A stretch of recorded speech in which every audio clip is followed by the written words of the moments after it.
Hello everyone, ये next lecture है। Vision IAS current affair deal कर रहे थे और मंथली करंट अफेयर खत्म करना था। ठीक है, मैं थोड़ा स्लो स्पीड में पढ़ा रहा हूँ। आप प्लीज स्पीड अपने सुविधा अनुसार बढ़ा लीजिएगा। ठीक है, so let's begin the topic. तो it's the national programme for dairy development. तो डेयरी का डेवलपमेंट हो, उससे रिलेटेड कुछ चीज़ें। और अच्छा, यूनियन कैबिनेट ने अप्रूव किया है एक national programme for dairy development with an enhanced outlay of win an enhanced outlay for the 15 finance commission 2021-22 से 25-26। तो इसके लिए पूरा एक इनहांस्ड आउटले, मतलब थोड़ा ज़्यादा पैसा और ये सब बजट में होगा। ठीक है, ये सब सारी चीज़ें होंगी। तो देखिए, ऑब्जेक्टिव्स जो हैं रिवाइज्ड है national programme for dairy development के। कुछ रिवाइज एस्टिमेट क्या हैं, देखिए। इस्टेब्लिश करना 10,000 न्यू डेयरी कोऑपरेटिव सोसाइटीज़। ठीक है, तो कोऑपरेटिव्स क्या होते हैं?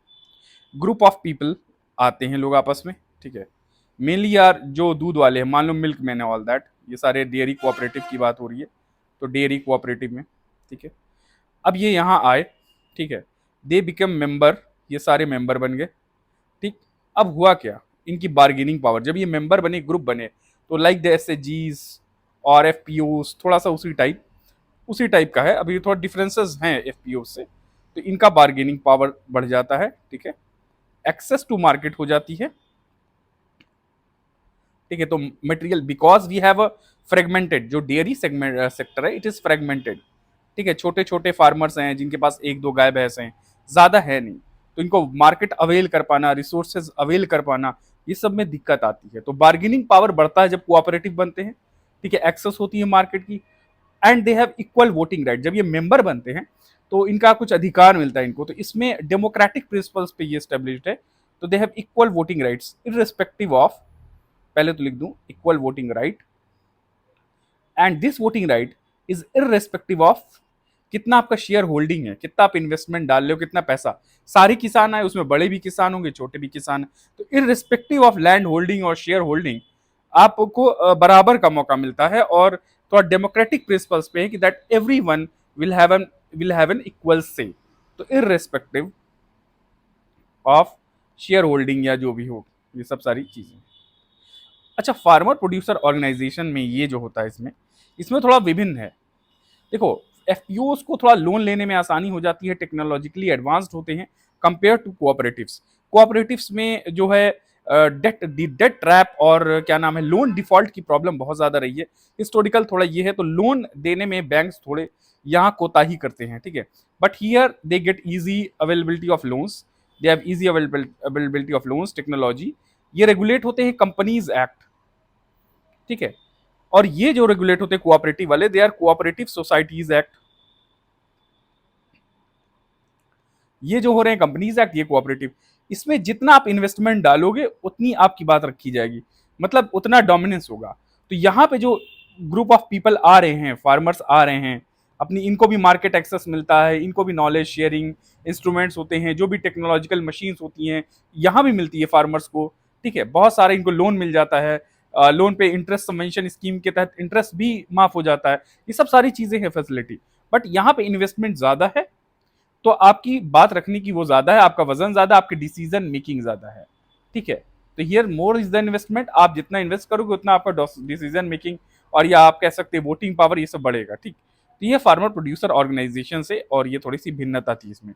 तो यहाँ क्या है, कोऑपरेटिव सोसाइटीज में मिल्कमैन आए, ये सारे they have the bargaining power, they pool the resources. तो यहाँ पूलिंग ऑफ रिसोर्सेज, या यहाँ कुछ लोग पूलिंग ऑफ रिसोर्सेज, ये रिसोर्स पूल भी कर देते हैं ये लोग। ठीक है, तो दे पूल द रिसोर्सेज।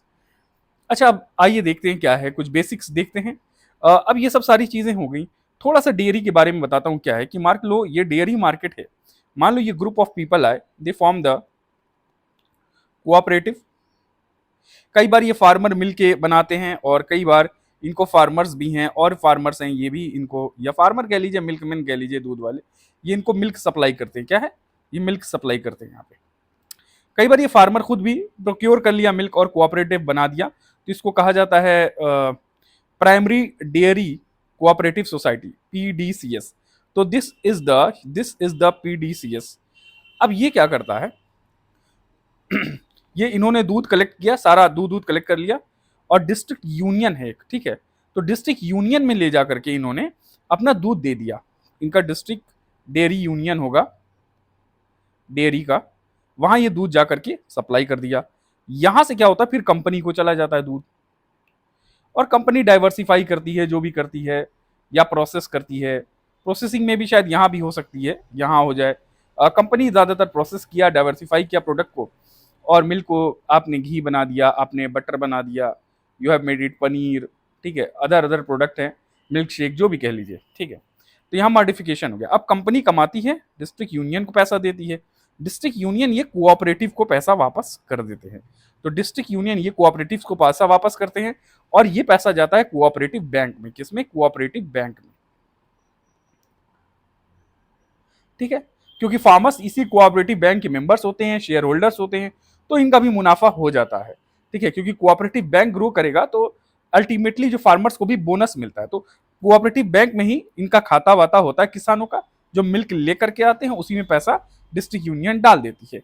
अब डिस्ट्रिक्ट यूनियन के भी कई रोल हैं, उस पर भी आगे देखेंगे, इनमें भी कुछ कमियां उमियां हैं, ठीक है, ट्रांसपोर्टेशन से, लॉजिस्टिक्स से रिलेटेड, या स्टोरेज फैसिलिटी से। देखिए स्टोरेज याद आया मुझे, तो यहाँ कोऑपरेटिव्स को जब ये बनाते हैं कोऑपरेटिव, तो they also have storage facilities, तो प्रॉपर स्टोरेज फैसिलिटीज, और मिल्क को ठंडा रखना, खराब ना हो, ये सब सारी चीजें अवेलेबल हो जाती है, जो मशीनरी यूज होती हैं ज्यादातर डेयरी सेक्टर में, ठीक। ये सब बातें तो हो गई हैं ऐसे ही। चलिए आइए आगे देखते हैं। इसका ऑब्जेक्टिव हम पढ़ रहे थे क्या था, तो नॉर्थ ईस्ट रीजन में प्रोसेस करना, मिल्क प्रोक्योर करना, ये सब सारी चीजें थी। Then what you have, milk, दो प्रोड्यूसर, मिल्क प्रोड्यूसर कंपनी खोलना है। Then you have direct indirect employment देनी है, और वुमेन एम्पावरमेंट होगा। देखिए ये सब चेन इफेक्ट है, अगर आपको इंडस्ट्री ग्रो कर रहे हो, स्टार्टअप कर रहे हो, कुछ भी कर रहे हो, तो एम्प्लॉयमेंट जनरेट होती है, लोगों को काम मिलता है, डाइवर्स सेक्टर के लोगों को, मार्केटिंग, सप्लाई, लॉजिस्टिक, स्टोरेज, हर चीजें अलग अलग तरह का जो भी यूज। अब देखिए 70% डेयरी वर्क फोर्स वुमेन है, तो स्पेशली जो ध्यान दिया गया है वो महिलाओं की तरफ ज्यादा ध्यान दिया गया है, ठीक है। आइए आगे देखते हैं। अब ये national programme for dairy development sector, central sector scheme है, 2014, याद कर लीजिएगा डेट। इंप्लीमेंटिंग एजेंसी क्या है? मिनिस्ट्री ऑफ फिशरीज, ये सब है, ठीक, ये सब आप देख लीजिएगा। इंफ्रास्ट्रक्चर बनाना है, किस लिए भाई? दूध कोल्ड चेन इंफ्रास्ट्रक्चर हो, दूध स्टोर किया जा सके, ठीक है, उसके लैब में टेस्टिंग हो सके, क्वालिटी चेक हो, ये सब सारी चीजें। ट्रेनिंग इंफ्रास्ट्रक्चर भी हो, ट्रेनिंग दिया जाए, जो भी डेयरी फार्मर्स हैं इनको ट्रेनिंग दिया जाए, ठीक है, how to preserve the milk, how you can process it, बहुत सारी चीजें होती हैं। फिर मिल्क प्रोडक्शन बढ़ाना है, रिहैब करना है किसको? मिल्क फेडरेशंस को। तो बिकॉज क्यों रिहैब करना है? मिल्क फेडरेशंस, यूनियंस में भी डेट की बहुत बड़ी समस्या डेट की रही है, ठीक है, डेट की रही है, और मशीनरीज अवेलेबल नहीं है, टेक्नोलॉजी अपग्रेड करना है, तो इनको भी upgradation of technology is needed. तो बहुत सारी चीजें हैं, that's why we need to upgrade this milk federations, unions, ठीक है। आगे देखते हैं क्या है। देखिए स्कीम के क्या कंपोनेंट है। एक कंपोनेंट ए हो गया, इसमें क्या है, एसेंशियल डेयरी इंफ्रास्ट्रक्चर बनाना है, स्पेशली रिमोट एरियाज, जो दूर दराज के इलाके हैं, बैकवर्ड एरियाज हैं, वहां पे आप डेयरी इंफ्रास्ट्रक्चर को डेवलप करो बहुत अच्छा, ठीक है, बाई डेयरी कोऑपरेटिव सोसाइटीज बना करके, ये सब सारी चीजें हैं, बाई मिल्क प्रोड्यूसर कंपनीज खोल के, जिसमें क्या होगा, मिल्क चिलिंग प्लांट्स होंगे, चिलिंग प्लांट ठंडा रखने के लिए, टेस्टिंग लेबोरेटरीज होंगी, सर्टिफिकेशन सिस्टम्स होंगे। दूसरा है cooperative dairy through crop cooperative, ये क्या है? जापान इंटरनेशनल कोऑपरेशन एजेंसी है, ठीक है, इसने प्रोग्राम डेवलप किया है फॉर डेयरी कोऑपरेटिव्स को इम्प्रूव करने के लिए, ठीक है, ताकि सस्टेनेबल यूज हो मिल्क का, ये सब सारी चीजें, जिसमें प्रोडक्शन, प्रोसेसिंग, ये सब सारी होगी, और मार्केटिंग इंफ्रास्ट्रक्चर, मिल्क को मार्केट भी तो करना है, लोगों तक पहुंचाना है, ये सब सारी चीजें हैं। देन व्हाट यू हैव,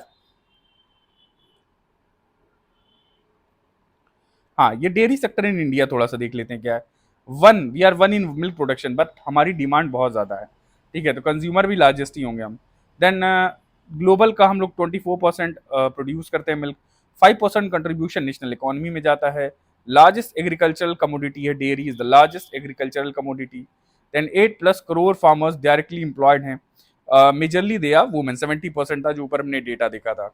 और इसकी कंपाउंड एनुअल ग्रोथ रेट जो है ये 5.62% की, थोड़ी अच्छी है, ठीक मानी जाएगी। तो रॉबस्ट ग्रोथ जो है मिल्क प्रोडक्शन में, compound annual growth rate, compound annual growth rate है, एक टर्म के लिए निकाला जाता है, 4 साल हो या 5 साल हो, ठीक है, उसमें आप देखते हैं कि कितना इन्वेस्टमेंट किया है आपने, उस पर आपको कितना मुनाफा हो रहा है, एक एवरेज निकाला जाता है 3-4 साल का, और हर साल कितने कितने ग्रोथ हो रही है, आपने इन्वेस्टमेंट किया, कुछ प्रॉफिट हुआ कि नहीं, तो एनुअल ग्रोथ रेट इज 5.3। थोड़ा सा टेक्निकल टर्म है, ये बाद में आपको मैं लेक्चर लेके क्लियर कर सकता हूँ, आप कमेंट सेक्शन में डाल देना, ठीक है। मिल्क अवेलेबिलिटी क्या है? We have the milk availability of 471 gram per day per capita, ये सब पर इंडिविजुअल जो है 471, लगभग आधा किलो, समझ रहे हो, आधा किलो मिल्क अवेलेबिलिटी है, हायर देन वर्ल्ड एवरेज। तो इसमें हम लोग वर्ल्ड एवरेज से भी ज्यादा है। मेजर कौन से स्टेट्स हैं? यूपी तो रहेगा ही अपना, महाराष्ट्र, हिमाचल, ये सब सारी जगह है। चलिए आइए अब देखते हैं, यहाँ पे कुछ पॉइंट्स थे। हाँ, कलेक्टिव एम्पावर, तो रोल क्या है कोऑपरेटिव का डेयरी सेक्टर में? What is the role of cooperative in the dairy sector? Let me change the colour. चलिए आइए, तो कलेक्टिव एम्पावरमेंट किस चीज का है? सहकार से शक्ति। तो कोऑपरेटिव्स आर आइडियल, क्यों? For the fragmented, dairy sector क्या फ्रेगमेंटेड है, ठीक है, छोटे छोटे फार्मर्स हैं, ठीक है, दे आर नॉट यूनाइटेड, ये यूनाइटेड नहीं है, दे डोंट किसी ग्रुप के मेंबर नहीं है, not member of a group, they are individual, they work as individual. तो एज इंडिविजुअल काम करने पे इनको मार्केट एक्सेस नहीं हो पाता है, नो मार्केट एक्सेस, ठीक है। प्राइस वोलाटिलिटी शॉक जो है, मान लीजिए आया प्राइस वोलाटिलिटी शॉक, इसको भी झेलना पड़ता है। मान लीजिए ऊपर नीचे हो गया, तो इंडिविजुअल फार्मर्स है तो they don't not able to, they don't have, एक मिनट थोड़ा सा समस्या हो गई, don't have much as a individual, आप बार्गेन नहीं कर पाते, much bargaining power, bargaining ability, तो आपकी बार्गेनिंग एबिलिटी नहीं है, क्योंकि आप क्या हो, आप ग्रुप में नहीं हो, ठीक है। तो ये सब सारी चीजें हैं, तो इसमें यही सब है, because we have fragmented dairy sector, तो इसलिए जरूरी है कि कलेक्टिव इंस्टीट्यूशनल सपोर्ट दिया जाए, बार्गेनिंग पावर बढ़ाई जाए, और अवेयरनेस फॉर ग्रोथ हो स्मॉल फार्मर्स के लिए, ठीक है। Then what we have, economic empowerment of farmers का सहकार से समृद्धि। कोऑपरेटिव्स क्या प्रोवाइड करते हैं? इक्विटेबल वेल्थ, ठीक है, बराबर बराबर वेल्थ डिस्ट्रीब्यूशन होता है, ठीक है, और democratic decision making. Democratic decision making why? Every member has a right to vote and each one gets one vote, हर एक आदमी को वन वोट है, सबको बराबर का अधिकार है, समान अधिकार है, ठीक है। एफपीओस की तरह नहीं है कि तो मान लो आपने ज्यादा फंड पूल किया, इन्वेस्टमेंट दिया है, तो आपकी थोड़ा डोमिनेंस रहेगा, ऐसा नहीं है। सो डेयरी में वो अमूल आ गए, नंदिनी आ गए, ये सब सारी चीजें हैं, ठीक है। और कोऑपरेशन जो है अमंग कोऑपरेटिव्स क्या है? सहकार से सहयोग, इससे क्या है? Synergies, they synergy among the cooperatives, सहकार से सहयोग, जिससे ट्रांजैक्शन आसान हो जाता है थ्रू द कोऑपरेटिव बैंक्स। तो कोऑपरेटिव बैंक से ही ट्रांजैक्शन आता है, क्योंकि कोऑपरेटिव है, इन्होंने खाता खोल रखा है, सारा पैसा कोऑपरेटिव बैंक में आया, ठीक है। अब देखिए देखिए कोऑपरेटिव बैंक के, कोऑपरेटिव में होता क्या बैंक में, कि जो इंडिविजुअल कोऑपरेटिव बैंक में खाता खोलता है, is also share holder and owner, आप कह लीजिए उसी का। तो जब कोऑपरेटिव बैंक को फायदा होता है, तो फार्मर्स को भी फायदा होगा, ठीक है, तो इसीलिए उस अकाउंट में पैसा जाता है। अब चैलेंजेस क्या हैं, आइए साहब देखा जाए चैलेंजेस क्या है डेयरी सेक्टर में। लो प्रोडक्टिविटी, अभी थोड़ा सा लो प्रोडक्टिविटी की दिक्कत आ रही है। पहला तो एक highly fragmented nature of dairy sector, तो डेयरी मिल्क कलेक्ट होने में भी दिक्कत हो जाती है, बिकॉज इट इज फ्रेगमेंटेड, ठीक है। दूसरी बात क्या है, मिल्क प्रोडक्शन है, क्योंकि एफिशिएंट टेक्नोलॉजी नहीं है, अच्छा घास भूसा नहीं मिल रहा है खाने को जानवर को, तो इनएफेक्टिव ब्रीडिंग प्रोग्राम है, ब्रीडिंग प्रोग्राम भी नहीं हो रही है, लिमिटेड एक्सटेंशन सर्विसेज आती है, टेक्नोलॉजिकल एडॉप्शन बहुत लो है, then you have limited availability, ठीक है। देन क्वालिटी फीड और फॉडर, तो लिमिटेड अवेलेबिलिटी किसकी है? अफोर्डेबिलिटी, फीड और फॉडर नहीं मिल रहा है, तो जब जो भी है एनिमल खाएगा नहीं, ठीक है, जो जानवर खाएगा नहीं, तो कैसे, मतलब उसकी ग्रोथ कैसे अच्छी होगी फीड और फॉडर के लिए, ठीक है। देन इनफॉर्मल और अनऑर्गेनाइज सेक्टर की बात किया जाए, तो cultural preference for informal supply of milk leads to lower demand. अच्छा, लोग क्या कल्चर प्रेफरेंस करते हैं, मेरे घर भी ये कहीं भी, कि पैकेट मिल्क है, पैक्ड मिल्क है, पैकेज वाला आ रहा है, तो उसमें प्रिजर्वेटिव होंगे, ठीक है, पता नहीं कब का हो, सड़ न गया हो, पुराना हो, ये सब सारी चीजें। लोग कल्चरल प्रेफरेंस है कि इनफॉर्मल सप्लाई ऑफ मिल्क जो दूध वाला होता है उसी से लेते हैं, ठीक है, उनको पता है भले पानी मिलाएगा फ्रेश देगा, कम से कम प्रिजर्वेटिव तो नहीं मिला हुआ। ये सब सारे कल्चर जो अभी भी आज का हमारा वही है, और एक हद से एक तरह से सही भी है, क्योंकि कई दूध वाले हैं प्योर गाय का दूध देते हैं, बहुत आपके लिए फायदेमंद है, भैंस का देते हैं, तो ये सब सारी चीजें हैं। आपको प्योरिटी शायद पैकेज्ड फूड में इस तरह से नहीं मिले, ठीक है। तो there is lower demand for package milk, पर अभी भी तो अब तो इतनी ज़्यादा चाय वाले लोग पी रहे हैं, चाय का कल्चर इतना ज़्यादा इंडिया में हो गया है, अंग्रेज ले आए कि पैकेज क्या नाम है, मिल्क कहाँ से ले आएगा आदमी। तो पैकेज मिल्क पे तो रिलाई करना ही करना है, कहीं भी आप जाइए चाय बन रही, पैकेट वाला दूध डाल दिया। ठीक है, ये सब सारी चीज़ें। अडल्टरेशन है, मिलावट मिलावट हो जाती है मिल्क प्रोडक्ट प्रोडक्ट में, ये तो आप जानते ही हो, दूध मिला दिया। एनिमल हेल्थ पे ध्यान नहीं दिया जाता है, बहुत ज़रूरी है ध्यान देना। और ब्रीडिंग सर्विसेज, ब्रीड कराया जाए ताकि प्रोजिनी बढ़े, इनके नंबर्स ऑफ स्प्रिंग्स बढ़े, ये सब सारी चीज़ें हैं, उनकी हेल्थ मेंटेन की जाए। फूट एंड माउथ डिजीज हो जाती है, एफएमडी डिजीज हॉर्सेज में भी होती है, फूट एंड माउथ डिजीज। ठीक है, हॉर्स के लिए एफएमडी बहुत मशहूर है। फिर एडमिनिस्ट्रेशन क्या है, पुअर गवर्नेंस, कोऑपरेटिव का गवर्नेंस भी देखिए ये थोड़ा सा अलग टॉपिक हो गया।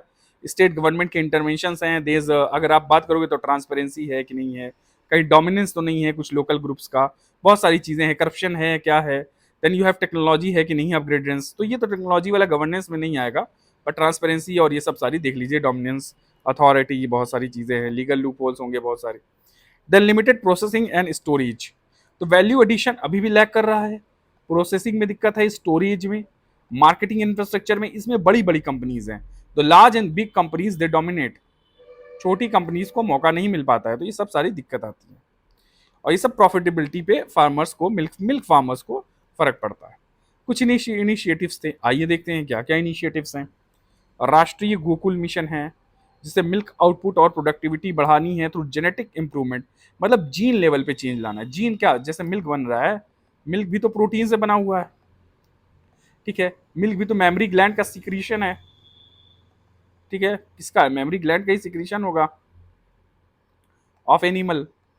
इस मेमरी ग्लैंड की जो सेल्स हैं, इसकी जो सेल्स हैं जो सिक्रीट कर रही हैं, वहाँ जीन होंगे जो सिक्रीशन में, जो मिल्क बना रही है, प्रोटीन बन रही है, उसके सिक्रीशन में वो कर रहे होंगे। तो इस जीन लेवल पे ही चेंज कर दिया जाए ताकि सिक्रीशन ज़्यादा हो और उसमें प्रोटीन एसीएस हो या जो भी हो, सब सारी चीज़ें। ठीक, तो ये जेनेटिक लेवल हो गया। कैटल पॉपुलेशन प्रमोट करना और कंजर्व करना, या देखिए एक चीज़ और आई है, प्रमोट करना और कंजर्व करना, क्या, इंडिजिनस कैटल ब्रीड को। ठीक है, व्हाइट रिवोल्यूशन 2.0 आया 2024 में, क्या करने के लिए, for promoting sustainability and circularity. Sustainable और सर्कुलैरिटी, सर्कुलैरिटी मतलब पता है आपको, मैं अभी बता रहा हूँ सर्कुलैरिटी क्या है। और ये सर्कुलैरिटी मतलब सर्कुलर हो, साइक्लिकल प्रोसेस। जैसे जैसे वेस्ट प्रोडक्ट है, वेस्ट प्रोडक्ट मान लो एनिमल का है, मान लो for example cow, the respected one, तो इनका जो है, काऊ का जो हम क्या करेंगे, गोबर यूज कर सकते हैं। ठीक है, या बेफैलो को यूज कर सकते हैं। ठीक है, अब ये यूज करके आप बायोगैस बना सकते हो, बायोगैस बना सकते हो, and for that you can meet the energy requirement, आप एनर्जी रिक्वायरमेंट पूरी कर सकते हो। तो end product of one can be utilised as a raw material for other, तो अगर जानवर का एंड प्रोडक्ट, ठीक है, इट कैन बी यूटिलाइज्ड, इसको यूटिलाइज कर दिया गया as a raw material for other, तो क्या हो जाएगा, साइक्लिकल प्रोसेस हो गया। तो this whole becomes a cyclical process and it can be utilised. ठीक है, चलिए आइए, तो हो गया सर्कुलैरिटी। दूसरा है वुमेन एम्पावरमेंट, ये सब सारी चीज़ें नॉर्मल चीज़ है। Formation of state level union in every state, and UT में एक स्टेट लेवल यूनियन बनाया जाए। Milk union in 80% of the districts of the country, तो हर जिले में एक मिल्क यूनियन हो, because there has been a surge in the demand of the milk product. बच्चों के लिए सबसे ज़्यादा दूध की ज़रूरत होती है। ठीक है, बड़े बूढ़े सब चाय पीते हैं, आधा तो चाय कल्चर जो हमारा बर्बाद किया हुआ है, पर बच्चों को न्यूट्रिशियस मिल्क मिलना चाहिए, दैट्स मोर इंपॉर्टेंट। तो वो न्यूट्रिशन जो है वो कैसे मिलेगा, there is increase in demand. ठीक है, बच्चे ग्रो कर रहे हैं तो उनको दूध चाहिए फॉर देयर डेवलपमेंट, तो ये सब सारी हड्डी वड्डी के लिए जो भी हो, तो there is surge in the milk, demand of milk. भाई कुछ भी घर में मेहमान आ रहा है, कुछ भी बन रहा है, दूध चाहिए, तो ये सब सारी चीजें। फिर डेयरी एंटरप्रेन्योरशिप डेवलपमेंट स्कीम क्या है, ये नाबार्ड द्वारा प्रोग्राम है जिसमें सेल्फ एम्प्लॉयमेंट अपॉर्चुनिटी दी जाएगी डेयरी इंडस्ट्री में, by offering capital subsidies for bankable projects जो भी हैं उनमें कैपिटल सब्सिडी दी जाएगी। सब्सिडी सरकार की तरफ से हो सकती है अपना इंफ्रास्ट्रक्चर सेट करने के लिए या कुछ भी। ठीक है, तो ये सब सारी चीज़ें। Livestock health and disease control programme, तो एनिमल हेल्थ को इम्प्रूव करने के लिए सेक्टर को, इस सेक्टर में एनिमल हेल्थ इम्प्रूव करना, ठीक है, बहुत बड़ी चीज़ है, क्योंकि एनिमल हेल्थ नहीं होगी तो दूध कहाँ आएगा, मिल्क कहाँ से आता है, एनिमल से ही आता है। जब हेल्दी एनिमल नहीं होगा तो मिल्क हेल्दी कैसे होगा, या मिल्क आएगा नहीं। तो ये सब सारी, जिसके लिए वैक्सीनेशन प्रोग्राम चाहिए, प्रोफाइलैक्टिक वैक्सीनेशन प्रोग्राम। फिर animal husbandry infrastructure development fund, AISDF है। या आंसर में आप कोट कर सकते हो कि एनिमल हस्बेंड्री और इंफ्रास्ट्रक्चर डेवलपमेंट फंड किया जाए, जिसके लिए क्या होगा, इन्वेस्टमेंट को इंसेंटिवाइज किया जाए बाय एंटरप्रेन्योर्स, प्राइवेट कंपनीज। तो जो भी प्राइवेट कंपनी इन्वेस्टमेंट कर रही है उसको सरकार इंसेंटिवाइज कर दे, तो पैसा वैसा दे दे, थोड़ा पुश दे दे, मॉनिटरी पुश, फिजिकल पुश या मॉनिटरी पुश इज नीडेड। किसको दे दे, गवर्नमेंट दे दे इन सब कंपनीज को, ठीक है। To establish dairy processing and value addition infrastructure, क्यों, क्योंकि डेयरी प्रोसेसिंग और वैल्यू एडिशन इंफ्रास्ट्रक्चर डेवलप हो सके, ठीक है। और AHIDF के अंदर dairy infrastructure development fund already बनाया जा चुका है। वे फॉरवर्ड क्या है, infrastructure development, infrastructure related to milk production, processing, storage, research, ये अच्छा डेवलप किया जाए विलेज लेवल पे, डिस्ट्रिक्ट लेवल पे। टेक्नोलॉजी को अडेप्ट किया जाए, कोल्ड देखिए टेस्टिंग लैब है, वेटनरी साइंसेज, ये सब सारी चीज़ें, साइंटिफिक अप्रोच हो एनिमल हस्बेंड्री में, ठीक है। और टेक्नोलॉजी एक्सेसिबल और अफोर्डेबल हो, एनिमल जेनेटिक्स के बारे में पढ़ा जाए, और ये ब्रीडिंग के लिए आर्टिफिशियल इंसेमिनेशन या एम्ब्रियो ट्रांसफर टेक्नोलॉजी अलग अलग, ठीक है। आर्टिफिशियली इंसेमिनेट करना, ठीक है, फीमेल काउ को आपने आर्टिफिशियल इंसेमिनेट कर दिया, नेचुरल वे से नहीं, आर्टिफिशियली, ठीक है। आपने सीमेंट डाल दिया, मतलब आप स्पर्म डाल दिया जो भी, तो वो डाल दिए तो उससे हो गया। या एम्ब्रियो ट्रांसफर, तो अगर मान लो एम्ब्रियो बन चुका है ऑलरेडी, मान लो ये दिस इज, मैं बना देता हूँ, जो भी लीजिए, दिस इज बेफेलो और व्हाट, मान लो समझो दिस इज बेफेलो, तो यहाँ है इसका वॉर्म है जो भी, तो एम्ब्रियो ट्रांसफर कैसे होगा, ठीक है। एम्ब्रियो ट्रांसफर, यहाँ पे एम्ब्रियो बन गया, ठीक है, एम्ब्रियो बन गया, तो किसी हेल्दी उसमें अलग से ग्रो कर लिया जाए, या क्या किसी हेल्दी एनिमल में डाल दिया जाए, तो इससे भी सब चीज़ें आसान हो जाएंगी। हाँ, then what we have, you have to promote the cooperative, capitalize on the power of collectivism in remote areas। भाई दूध इकट्ठा करना, ठीक है, उस पर ज्यादा जोर दो, और अवेयरनेस लाओ डेयरी फार्मर्स में, ठीक है। आप यहाँ दूध दीजिए, आपको डिमांड, आपको सही जायज पैसा मिल जाएगा, आपको फैसिलिटीज मिल जाएंगी, आपको हम टेक्नोलॉजी दे देंगे, आपको लॉस नहीं होगा, आपकी प्राइस वॉलेटिलिटी नहीं रहेगी, आपको फिक्स प्राइस मिलेगा, ये सब सारी चीजें। देन प्रोसेसिंग एंड मार्केटिंग में क्या होता है, promote processing of milk, milk को प्रोसेस को प्रमोट किया जाए, to make in demand milk products like ghee, paneer, ये सब सारी चीज़ें हैं। ब्रांड क्रिएट करना, देन एक्सपोर्ट करना, ये सब सारी, एक्सपोर्ट तक पहुंच जाओ आप, वर्ल्ड में एक्सपोर्ट करो अच्छे अच्छे प्रोडक्ट।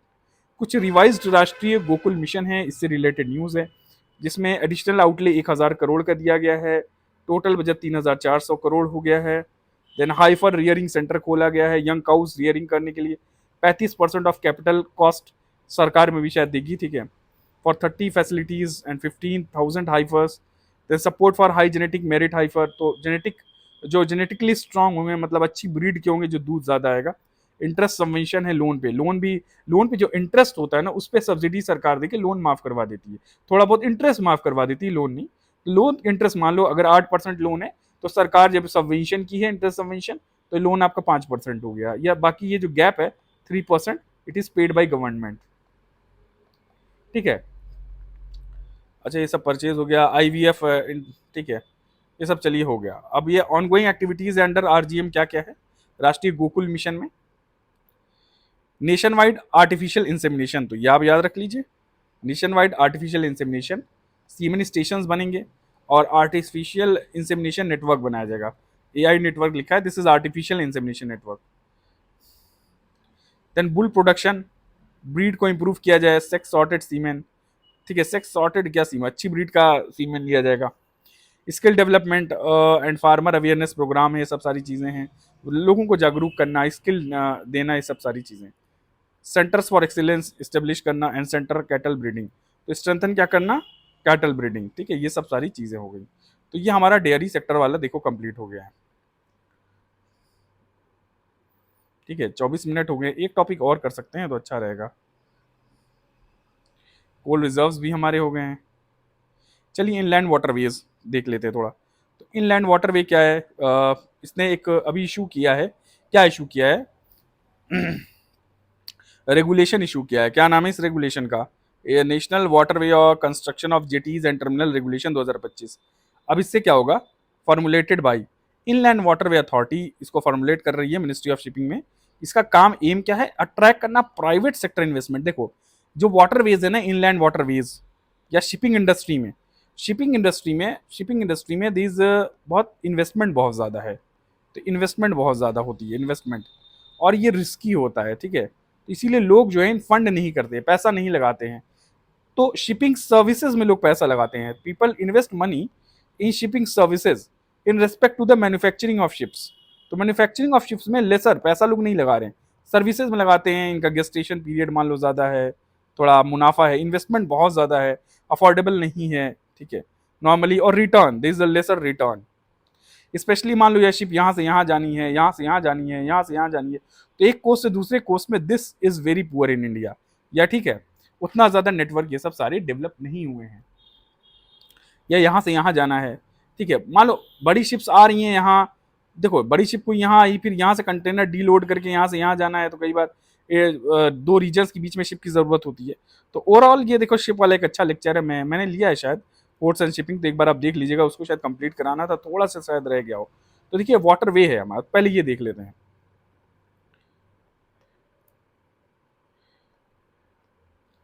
तो aim to attract private investment in setting up the terminals, process streamline करना, एफिशिएंट यूज करना नेटवर्क का।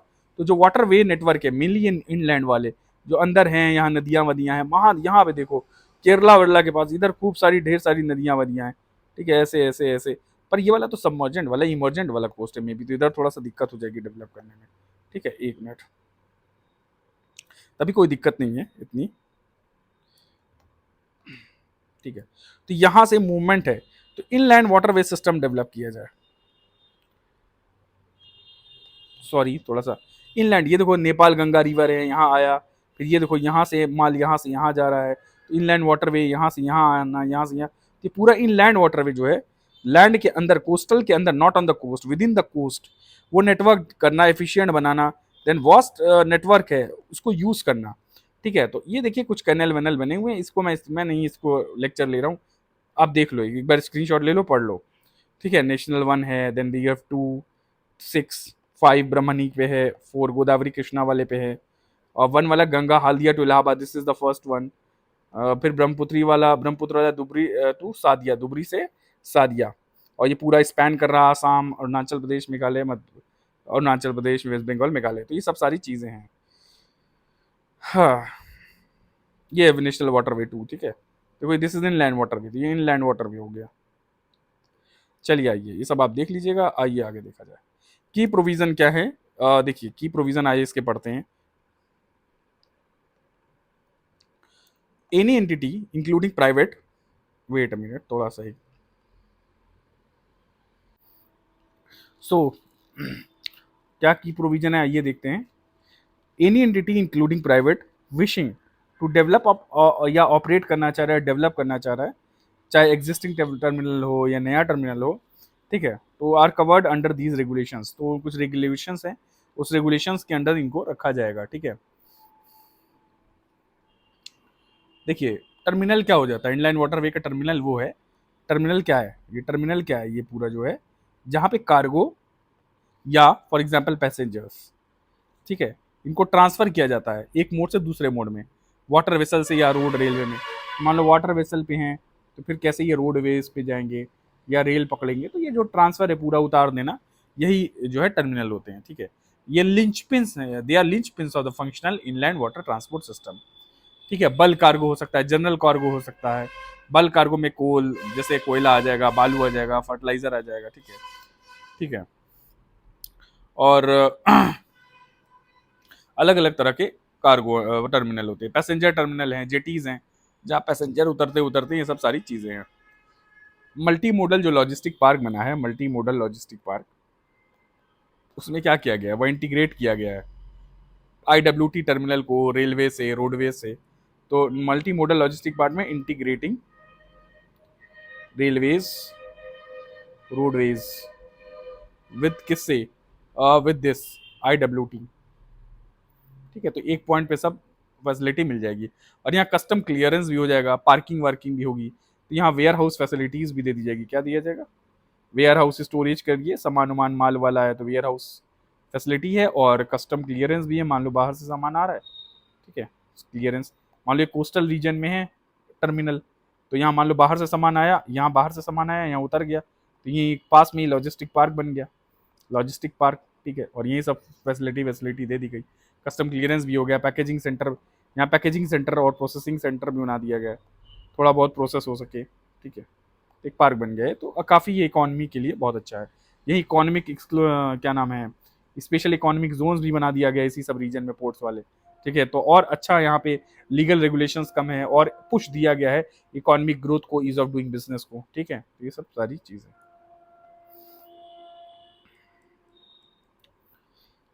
हाँ, तो both existing and new terminal, whether चाहे परमानेंट हो टेम्पररी हो, ये सब सारी से एक एनओसी लेना पड़ेगा। जो भी ऐसा कुछ डेवलप करना चाह रहे हैं उनको IWAI से, ये इनलैंड वाटरवे अथॉरिटी जो इंडिया की, उससे परमिशन, एनओसी, नो ऑब्जेक्शन, कोई ऑब्जेक्ट हम नहीं करने। IWAI कहेगा आप डेवलप करो, हम ऑब्जेक्ट नहीं कर रहे हैं। Then digital port for terminal applications, देखो ये भी IWAI एक डिजिटल पोर्टल बनाएगा, ठीक है, ताकि जो भी एप्लीकेशंस आप डाल लो, कागजी जो फिजिकलिटी है ऑनलाइन की वजह से वो फिजिकलिटी कम हो जाती है और ट्रांसपेरेंसी आती है, एफिशिएंसी आती है, तो कॉमन चीज़ें हैं और ईज ऑफ डूइंग बिजनेस भी बढ़ता है। मतलब बिजनेस करना किसी कंट्री में, ईज ऑफ डूइंग बिजनेस होएगा तो बाहर से इन्वेस्टमेंट आएंगे, बाहर से डॉलर आएगा, हमारा रुपी है फिर अप्रिशिएट करेगा, ठीक है, हमारी इकॉनमी मजबूत होगी, हमारा रुपी की वैल्यू बढ़ेगी, ठीक है। तो ये सब बाहर से इन्वेस्टमेंट आना बहुत ज़रूरी है, ठीक है। वो टेक्नोलॉजी, कई बार इन्वेस्टमेंट जो बाहर से आता है वो एम्प्लॉयमेंट जनरेट करता है, वो टेक्नोलॉजी अपग्रेड करता है, बहुत सारी चीज़ें लेके आता है वो। Then terminal developer and operator responsibility क्या है, they will be responsible for technical design and construction of the terminal. तो कुछ टर्मिनल डेवलपर होंगे एंड ऑपरेटर रिस्पॉन्सिबिलिटी होगी ऑपरेटर्स की, ये क्या करेंगे, ये टेक्निकल डिजाइन देंगे और कंस्ट्रक्ट करेंगे टर्मिनल को। तो ये सब की प्रोविजंस थे रेगुलेशन में जो डाले गए हैं। देन इनलैंड वाटर ट्रांसपोर्ट क्या है, वही movement of peoples and goods on a navigable waterway, इसमें लेक आ जाएगा, कैनल्स आ जाएंगे, अदर इनलैंड बॉडीज आ जाएंगी। बेनिफिट क्या है, फायदा फ्यूल एफिशिएंसी है, कम तेल में हो जाता है, जैसे कि 1 लीटर फ्यूल 24 टन मूव करेगा रोड पे, ठीक है, 95 टन रेल पे, बट 215 टन पर किलोमीटर। तो इनलैंड वाटरवे जो का इसकी एफिशिएंसी ज्यादा है। Then you have cost effective, सस्ता होता है, तभी तो लोग इन्वेस्ट नहीं करते हैं भाई, जैसे मुनाफा हो ज्यादा तभी करेंगे। तो अमंग डिफरेंट ट्रांसपोर्ट मोड्स जो हैं, इट इज 1.06 है फॉर इनलैंड वाटरवे पर टन किलोमीटर, ठीक है। और देन लोअर इंफ्रास्ट्रक्चर में कॉस्ट नहीं, यार इंफ्रास्ट्रक्चर में कंपेयर्ड, हाँ इसमें इंफ्रास्ट्रक्चर शिप बिल्डिंग में कॉस्ट ज़्यादा लगता है, शिप बिल्डिंग में कॉस्ट बहुत ज़्यादा है, तो इसमें लोग इन्वेस्ट नहीं करते हैं, ठीक है, जो आउटकम थोड़ा सा कम है। बट कंपेयर टू दिस, क्योंकि यहाँ पानी पे बह रहा है, ये पानी है, यहाँ रोड रोड तो बनानी नहीं है, या रेलवे लाइन तो बनाना नहीं है, ट्रैक, ये तो पानी है, ठीक है। तो भाई पानी में क्या समस्या, पानी बह रहा है, कोई रोड वोड बनाना नहीं है, नाव चल रही है इस पे, ये नाव चली, ठीक है। अच्छा अब ये है क्या, गड्ढा वड्ढा खोदे, कई बार नाव फंस जाती है, तो कई बार ये जो आप बना रहे हो ना, इसमें डेप्थ चाहिए होती है, ठीक है, डेप्थ, ये जो आप है, या पानी है, तो अगर ये डेप्थ बहुत ज़रूरी है, तो एक पर्टिकुलर डेप्थ पे ही ये नाव यहाँ पे अटक ना जाए, कई बार नाव अटक जाती है, तो एक प्रॉपर डेप्थ चाहिए होती है। और यहाँ कई बार सिल्टेशन हो जाता है, मिट्टी विट्टी जम जाती है, तो उसको ड्रेजिंग करके खोदा जाता है। तो ड्रेजिंग कॉर्पोरेशन भी बना, इसीलिए ड्रेजिंग मतलब पूरा खोदना मिट्टी विट्टी से और रास्ता साफ करना। एक बार मेडिटेरेनियन सी में के रास्ते में जो स्विस कैनल में नाव अटक गई थी, स्विस कैनल में अभी 2-3 साल पहले, तो उसको ये ऐसे जाके घुस गई थी, ये रास्ता इसमें ऐसे घुस गई थी, अब इसको निकालने के लिए बड़ी मुशक्कत करना पड़ा था, ठीक है। तो इससे कितनी इकोनॉमी का लॉस वॉस हो गया था। तो ड्रेजिंग का काम होता है, वो ड्रेजिंग कॉर्पोरेशन ऑफ इंडिया, ठीक। चलिए आइए फिर रिड्यूस कंजेशन, हाँ कंजेक्शन थोड़ा कम होगा, तो it will alleviate traffic congestion on roads and railways, तो ओवरऑल सप्लाई चेन बढ़ेगी। हाँ ग्रीन हाउस गैस इमिशन कम होगा कंपेयर टू ट्रक व्रक, ठीक है। हाँ थोड़ा एयर पॉल्यूशन भी कम होगा, नॉइस पॉल्यूशन भी इससे कम होगा। अच्छा स्टेटस क्या है इनलैंड वाटरवे का, status of the inland waterway in India, आइए स्टेटस देखा जाए। स्थिति अभी की क्या है कि हमारे पास 14,500 किलोमीटर का नेविगेशनल वाटरवे है, जिसमें रिवर्स हैं, कैनल्स हैं, और लगभग 133 मिलियन जो मेट्रिक टन ऑफ कार्गो है ये हर साल मूव करता है IWT के जरिए। और कंपैरिजन विद अदर कंट्रीज से देखा जाए तो in India only 3.5% of trade happens through waterway, compare to 47% in China, Europe में 40% है, बांग्लादेश में 35% है, तो इंडिया में 3.5% ही है, तो हमारा बहुत लेस डेवलप है इनलैंड वाटरवे सिस्टम। कुछ इनिशिएटिव्स लिए गए हैं, आइए इनिशिएटिव के बारे में देखा जाए क्या क्या इनिशिएटिव्स हैं। देखिए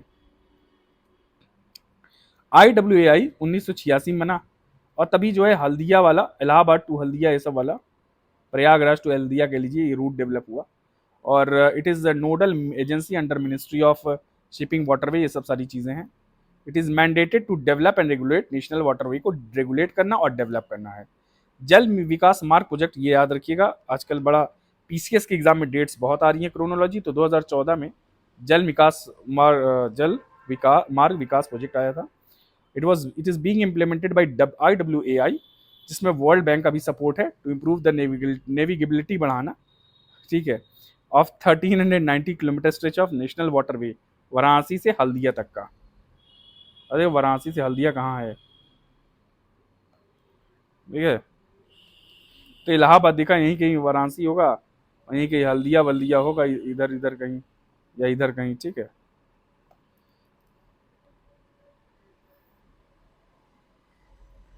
फिर क्या है, सागर माला परियोजना, बहुत बड़ा प्रोग्राम है, तो ये वोलुशनाइज कर दिया इसने मैरी टाइम सेक्टर को।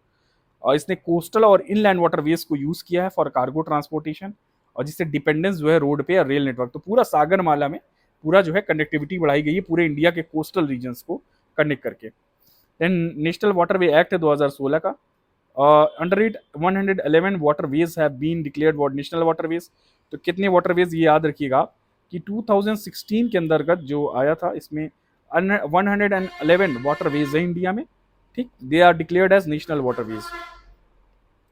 फिर यहाँ पे इनलैंड वेसल एक्ट है 2021 का, इनलैंड वेसल एक्ट 1917 को रिप्लेस किया था इसने, और इट एड्रेसेस एस्पेक्ट्स और रिलेटेड टू इनलैंड वेसल से जो भी एस्पेक्ट है उसको डील करना है, जैसे रजिस्ट्रेशन, क्लासिफिकेशन, पॉल्यूशन प्रिवेंट, ये सब। जिन जलवाहक स्कीम है 2024 में है, तो जलवाहक स्कीम कब आई है, 2024 में। तो क्या इंकरेज करना था जलवाहक स्कीम के through, business enterprise with safe and timely delivery of cargo through inland waterway, ठीक है, और कॉस्ट इफेक्टिव मैनर में, मतलब पैसा भी कम लगे, यहाँ क्या कहा गया, कॉस्ट इफेक्टिव भी हो, और कार्गो की डिलीवरी हो इनलैंड वाटरवे से, टाइमली डिलीवरी हो, सेफर हो, ठीक है, ये सब सारी चीजें। लास्ट आइए देखते हैं क्या है, मेजर चैलेंजेस क्या है। डेप्थ, इनएडुकेट डेप्थ है, देखो minimum depth of at least 3 metre required होती है, जो मैंने अभी ऊपर जिक्र किया था। देन इन्वायरमेंटल कंसर्न्स क्या है, river pollution, water flow disruption, water flow भी तो होना चाहिए भाई, सूख जाती नदियां बहुत सारी अपनी तो, ठीक है, जो मानसून विंड्स पे डिपेंडेंट है ज़्यादातर वो तो सूखी जाती हैं, ठीक है, जो ग्लेशियर से आ रही हैं वो तो चलो ठीक है, पर ऐसे जो मानसून पे डिपेंड कर रही हैं, रेनफॉल पे डिपेंड कर रही हैं, तो सूख जाती हैं, तो वो। Then you have habitat destruction, navigation बहुत होगा, तो वाटर बॉडीज के नीचे जो हैबिटेट है ये डिस्ट्रॉय हो जाएगा। तो शॉर्टेज ऑफ IWT वेसल्स, तो वेसल बिल्डिंग जो मैं बात कर रहा था, इट इज़ हाईली कैपिटल इंसेंसिव, बहुत पैसा वैसा लगता है, लोहा लकड़ लगता है, तो इससे डिफिकल्टी आती है और फायदा ज़्यादा होता नहीं, लोग इन्वेस्ट नहीं करते। People of India mostly we invest in services in the this maritime sector, तो हम सर्विसेज में कर लेते हैं कि भाई जो शिप जा रही है बड़ी बड़ी, उसमें सर्विसेज प्रोवाइड कर लेंगे, तो सर्विसेज में बहुत ज़्यादा इन्वेस्टमेंट होती है, but manufacturing of the vessels में बहुत कम। देन मॉडल इंटीग्रेशन क्या है, देखो lack of potential multimodal corridors and detail mapping, तो डिटेल मैपिंग ना होना, वाटरवेज का इंडस्ट्रियल क्लस्टर्स के पास ना होना, then multimodal transport hub ना होना, ये सब सारा जो है क्या करता है, ये पोटेंशियल जो है, ये क्या है, ये चैलेंज है एक तरह का, ठीक है। What is the challenge, we lack potential multimodal corridors, detail mapping of waterways and industrial clusters, multimodal transport hub in inland water transport corridor, ठीक है, तो ये सब सारी चीजें हैं।